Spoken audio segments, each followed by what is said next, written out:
Güzel zamana Güzel gözleri var. Gözleri güzel. Açın gözünü.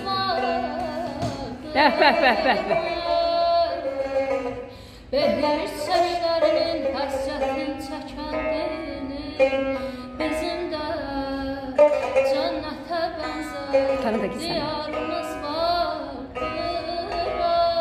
Beh. Ürəklə oxu, əladır. Bizim kimi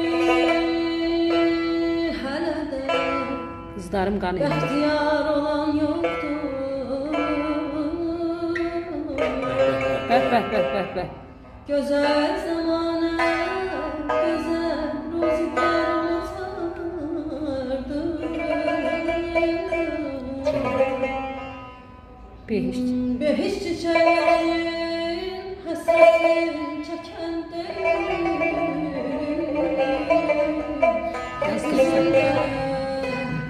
bizim de cennete O dəqiqə sən üstün götür.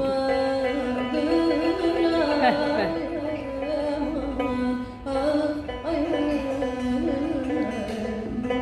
Bu sevgi alemidir, korkma kimseden güzelim. Bu sevgi alemidir, korkma kimseden güzelim. Sevip sevilmeye öz ihtiyarımız vardır. Tabiat bizim karşımızda tüzlüyor.